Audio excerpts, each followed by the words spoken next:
अस्सलाम वालेकुम दोस्तों। कभी कभार ऐसा होता है कि हम कोई प्लांट ग्रो करते हैं और उसके बाद उसको भूल जाते हैं। उस प्लांट की ग्रोथ तो होती रहती है, लेकिन जो तराश खराश की उसको ज़रूरत होती है वो नहीं हो पाती। मेरी ये मनी प्लांट की कटिंग भी ऐसे कहीं पीछे रखी गई और इसकी ग्रोथ होती रही। और अब आप देख रहे हैं कि एक लंबी सी स्टेम है जिसकी बेशुमार एरियल रूट्स हैं, कुछ पत्ते जो हैं वो रह गए हैं। और इसको जो है अब मैंने प्लांट को ठीक करना है। इसकी जो कंडीशन ख़राब लग रही है उसको खूबसूरती को इसकी वापस लाना है। तो मैं ये करूँगी कि इसको इस डिस्पोजेबल कप में से निकालूँगी और एक अलहदा पॉट में ग्रो करूँगी। बहुत बड़े पॉट में भी ग्रो कर सकते हैं, लेकिन मैं एक छोटे साइज़ के पॉट में, प्लास्टिक का पॉट है उसमें इसको ग्रो करूँगी। इसकी रूट्स आप देखें कितने अच्छे से डेवलप हैं। अगर मैं चाहूँ तो इसकी कटिंग करके अलहदा-अलहदा भी कई प्लांट्स बना सकती हूँ, लेकिन मैं इसको इसकी रूट्स के साथ जो है ही ग्रो करूँगी। और एक पॉट में इसको जो है हल्का सा कर देते हुए पूरी स्टेम को इसके अंदर ही लगा दूँगी, ऐसे कि इसकी जो एरियल रूट्स हैं वो मिट्टी में दब जाएँ और न्यू ग्रोथ जो है वो इससे निकल आए और मेरा ये प्लांटर जो है खूबसूरत बुशियर से लुक लिए हुए सामने आए। कटिंग लगाने की सूरत में भी इसकी ग्रो अच्छे से हो जाएगी, लेकिन इस सूरत में इसकी ग्रोथ जो है वो थोड़ा सा फास्ट होगी। और मुझे, जैसा कि मैंने बताया था कि बहुत से प्लांट नहीं बनाने, मैं प्लांट्स को थोड़ा सा मैनेज करने की कोशिश कर रही हूँ, क्योंकि थोड़ा सा संभालना उनको मेरे लिए मुश्किल हो रहा है। तो इसलिए मैं इसको इस एक पॉट में लगा रही हूँ। मनी प्लांट जो है एक पॉपुलर हाउस प्लांट है और हम में से बेशतर के पास ये प्लांट मौजूद होता है। और इसकी पॉपुलैरिटी की एक वजह ये कि ये तेज़ी से बढ़ता है, एवरग्रीन प्लांट है। और इसके अलावा इस खूबसूरत प्लांट को आप इंडोर भी ग्रो करना चाहें तो इंडोर भी ग्रो कर सकते हैं और आउटडोर भी इसको ग्रो कर सकते हैं। और एक दफ़ा जब आप ये प्लांट ले आते हैं तो आप इसके एक प्लांट से प्रोपगेशन के ज़रिए बेशुमार प्लांट्स जो हैं बना सकते हैं। कटिंग के ज़रिए इसकी प्रोपगेशन बहुत ईज़ी हो जाती है और बहुत आसान है इसकी प्रोपगेशन करना। आप इसकी कटिंग को सॉइल में लगा के भी ग्रो कर सकते हैं।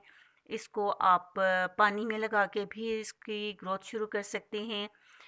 इसके अलावा आप एक स्टिक के साथ इसको एक क्लाइंबिंग प्लांट के तौर पे भी ग्रो कर सकते हैं। हैंगिंग बास्केट में ये प्लांट बेहद खूबसूरत लगता है और मैं अपनी इस प्लांटर की हैंगिंग बास्केट ही बनाऊंगी, क्योंकि हैंगिंग बास्केट में इसकी खूबसूरती जो है बहुत ज़्यादा बढ़ जाती है। इसकी नीचे की तरफ झूलती हुई जो स्टेम्स हैं एक बड़ा दिलकश मंजर जो है वो पेश करती हैं।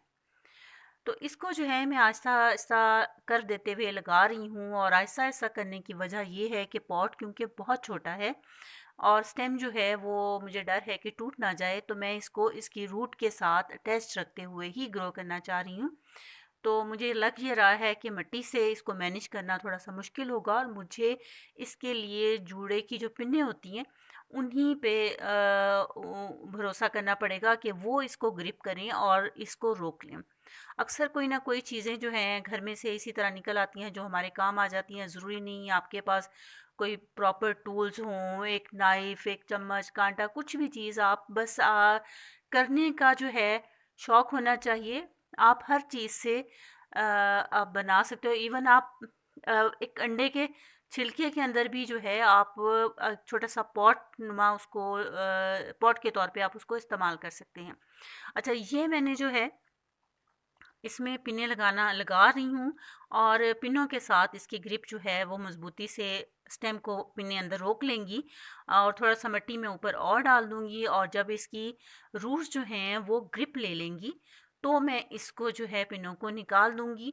और हैंगिंग बास्केट जो है वो मैं हैंगिंग प्लांटर के तौर पे यूज़ करूँगी। अभी इसमें मेरा सुराख जो है वो नहीं है, तो वो भी मुझे करनी है। वो मैं बाद में जब इसको लटकाना होगा मैं उस वक़्त इसमें करूँगी।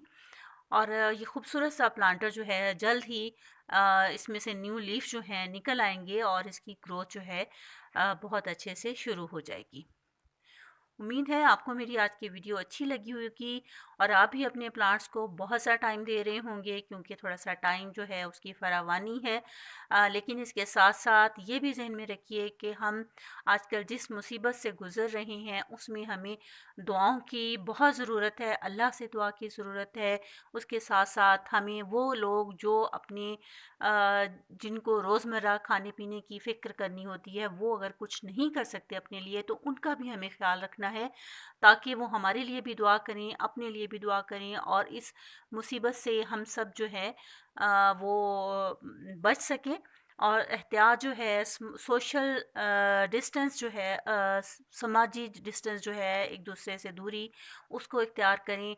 बाहर जाने से गुरेज़ करें। सबसे बड़ी चीज़ जो एक हमारे यहाँ होती है कि ज़रा बाहर जाके देख के आते हैं कि कोई बाहर तो नहीं निकला। भई आप घर से ही जो है ना रहो और अपनी जो है ना सेहतयाबी की फ़िक्र करो और अल्लाह से खैर मांगो।